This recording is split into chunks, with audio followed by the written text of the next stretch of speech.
Buongiorno e benvenuti nella mia cucina. Succede anche a voi di avere degli avanzi, diciamo tra virgolette, di farine che avete utilizzato nelle varie ricette? E allora fate come me, utilizzateli per fare un buon pane misto, ok?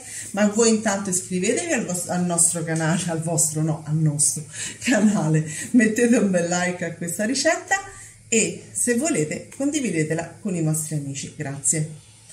Andrò a fare un pane particolare, molto particolare, con gli avanzi di farine, ma è un ingrediente che non ho messo qua perché ci tenevo a tenervelo nascosto, il mio lievito madre.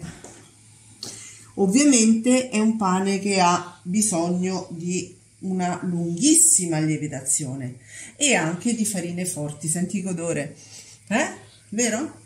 Allora, vi dico immediatamente le dosi. 1 chilo di farina, sì, io vorrò fare 2 pagnotte da 500 o una da 1 chilo, adesso devo ancora vedere, ok? 550 di acqua tiepida del rubinetto, un bel cucchiaio di miele, eccolo qui, un bel cucchiaio di sale, che è l'ultima cosa che andremo ad aggiungere, e 250-300 di lievito madre. Farine, che farine utilizzeremo? Io utilizzerò delle farine forti mescolate con delle farine di tipo 1 che sono comunque abbastanza forti. Forti che significa? Che hanno un altissimo valore proteico, che è quello che aiuta a sviluppare più glutine, quello che rende l'impasto molto più forte per la lunga lievitazione, ok? Ecco, allora andiamo immediatamente a pesare il lievito madre. Volevo farlo qui con voi, se la bilancia mi segue perché ogni tanto fa le bizze. Eccolo, andiamo a prendere un cucchiaio. Io questo l'ho rinfrescato ieri sera, devo rinfrescarlo di nuovo questa sera. Ok, guardate com'è bello alveolato con i batteri che stanno facendo il loro lavoro. Praticamente è tutto, ma non vi preoccupate perché io ho le scorte, ok, infatti ho detto praticamente è tutto, ci manca poco, ok, ops, eccolo qui. Vedete? Ho le scorte. Allora, adesso andiamo a pesare il chilo di farina, quindi vado ad azzerare la mia bilancia.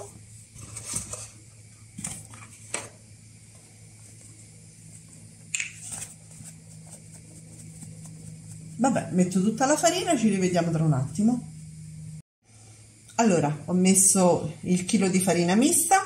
Come vi dicevo prima, ho utilizzato degli avanzi di farina che avevo e la percentuale più o meno sono il 60% di farina forte e il 20% di farina di tipo 1 e il 20% di farina 00, ok?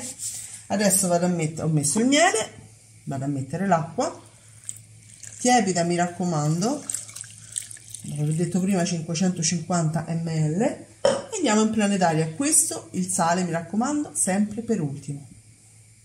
Non appena l'impasto è ben legato, come vedete, andiamo ad aggiungere il sale e lo mandiamo avanti per un paio di minuti. A questo punto andiamo sul tavolo, sul piano di lavoro, insomma, quello che avete voi, non scende, è bello legato. Guardate com'è bello incordato questo impasto, fantastico. E andiamo a massaggiarlo un po', ok?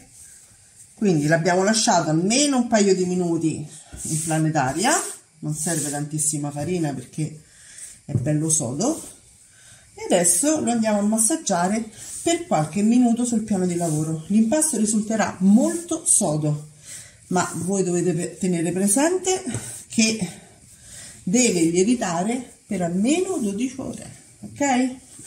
Quindi praticamente io adesso lo vado a impastare un po', lo rimetto nella ciotola, lo copro con pellicola e lo lascio là fino a domani. Eccoci, il nostro lievito madre ha fatto il suo dovere. Sì.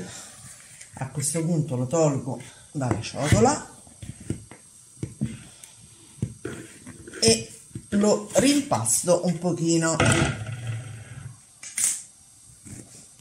Quante ore sono passate? Sono passate circa 10 ore.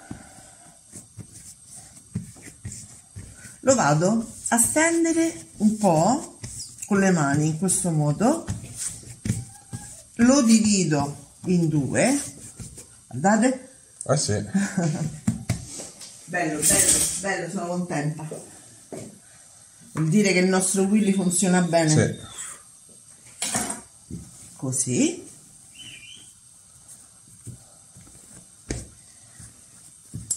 E lo vado ad arrotolare per farci il filoncino.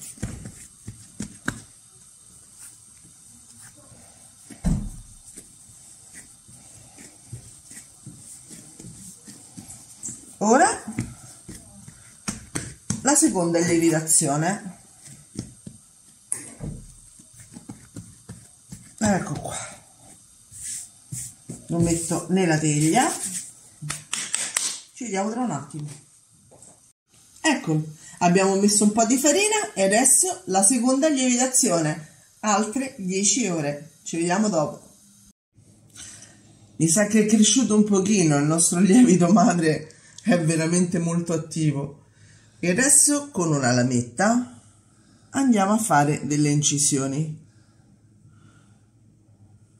Io le faccio così, ma voi potete utilizzare anche un coltello ben affilato e farle come volete, eh? Non è che per forza devono avere questo verso. E adesso?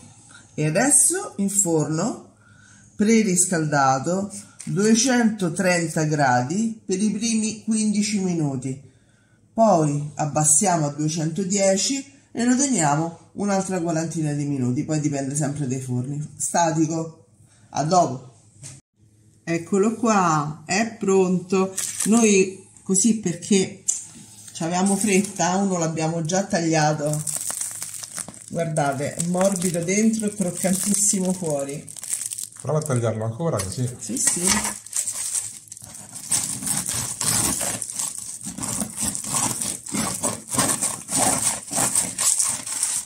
Sentite com'è bello croccante? Guardate. Morbido morbido. Ragazzi, provate a fare questa ricetta e ci vediamo alla prossima ricetta. Ciao a tutti! Ciao!